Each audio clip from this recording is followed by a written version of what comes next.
하루 3분의 말씀 묵상을 통해 당신의 삶의 기적을 체험하세요. 믿음의 사대를 세우는 성경 암송 72구절, 그리스도를 닮아감 믿음. 히브리서 11장 6절. 믿음이 없이는 하나님을 기쁘시게 하지 못하나니 하나님께 나아가는 자는 반드시 그가 계신 것과 또한 그가 자기를 찾는 자들에게 상 주시는 이심을 믿어야 할지니라.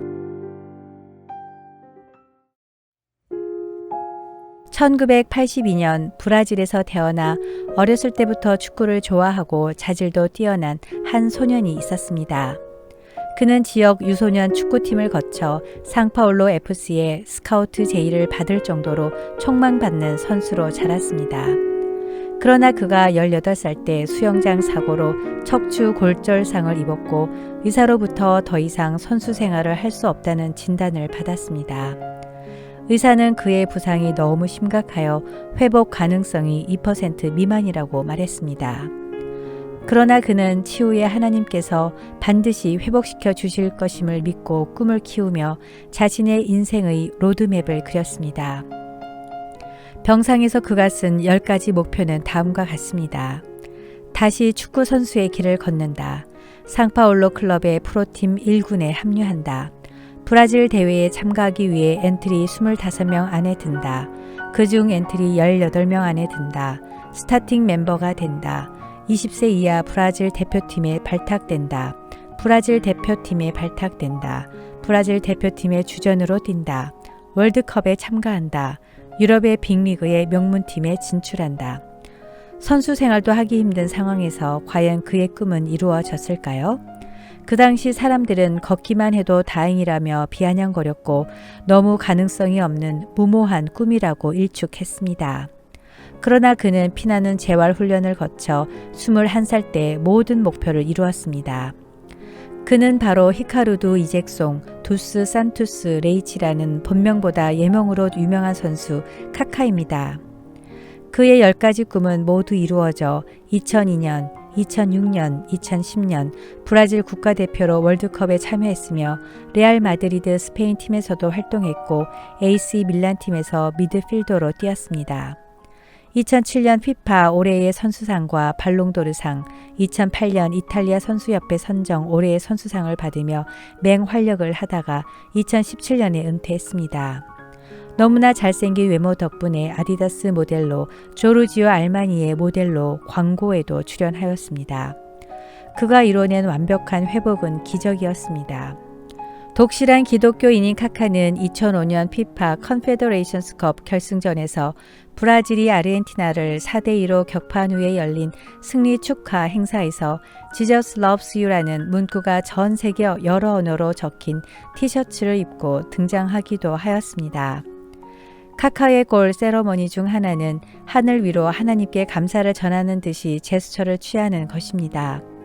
카카가 가장 좋아하는 노래는 찬송가이고 그가 가장 좋아하는 책 역시 성경이라고 합니다.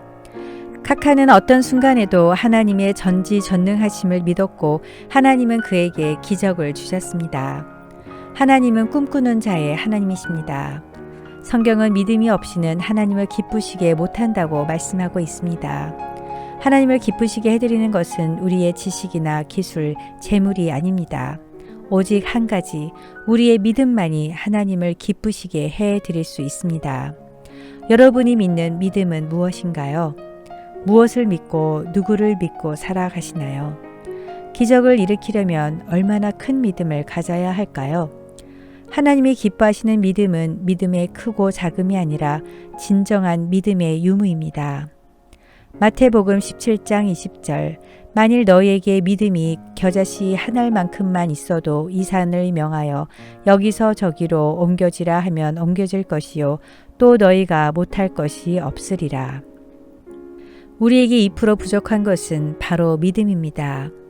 우리는 자꾸 믿음을 키워달라고 기도하지만 주님은 믿음이 있느냐고 물으십니다. 겨자씨 한 알만한 믿음이 있어도 우리가 상상할 수 없는 일이 일어나기 때문입니다. 마가복음 11장 24절 그러므로 내가 너희에게 말하노니 무엇이든지 기도하고 구하는 것은 받은 줄로 믿으라. 그리하면 너희에게 그대로 되리라. 요한복음 14장 14절 내 이름으로 무엇이든지 내게 구하면 내가 행하리라. 위 말씀들은 하나님의 능력을 내 생각대로 제한하지 말고 믿고 기도하면 태산이라도 옮길 수 있다는 말씀입니다. 어떻게 하면 우리는 믿음으로 충만해서 산을 옮길 수 있는 기도를 할 수 있을까요? 우리의 초점을 산의 크기에서 돌려 그 산을 옮기시는 분의 능력에 맞추고 한 발을 내디뎌 순종하면 가능합니다. 그렇게 하나님과 동행할 때 우리는 믿음이 자라고 확신도 커져서 우리의 기도도 능력을 발휘하게 될 것입니다. 해답이 보이지 않는 삶의 문제 가운데 우리는 자신의 연약함을 고백하고 주님을 의지하면 문제를 해결할 수 있는 하늘문이 열리게 될 것입니다. 우리는 겸손 가운데 기도의 무릎을 꿇고 하나님 아버지의 이름을 부를 때 산을 옮기시는 하나님의 능력과 임재를 체험하게 될 것입니다. 그러나 쓸데없이 이 산, 저 산 옮겨달라고 한다고 다 해주시지는 않습니다. 하나님의 뜻에 맞는 목적을 가지고 기도해야지 하나님을 시험해 보기 위해서나 하나님을 알라딘의 요술 램프로 여기거나 하나님을 종처럼 부려먹다 아쉬울 때만 구하라는 의미가 아닙니다. 우리는 하나님의 능력을 신뢰할 때 하나님의 능력을 경험할 수 있습니다. 오늘 하루도 요동하지 않는 믿음으로 하나님을 전적으로 믿고 하나님이 기뻐하시는 삶을 살길 기도합니다. 겨자씨만한 믿음이라도 마음의 중심을 보시는 하나님 아버지, 어떤 고난과 힘든 환경 속에서도 전지전능하신 주님을 믿고 의지하는 강한 믿음을 주시옵소서. 절망의 상황에서도 소망의 하나님을 믿고 끝까지 주님만을 사랑하며 주님 한 분만으로 만족한 삶을 살게 하소서. 예수님의 이름으로 기도드립니다. 아멘.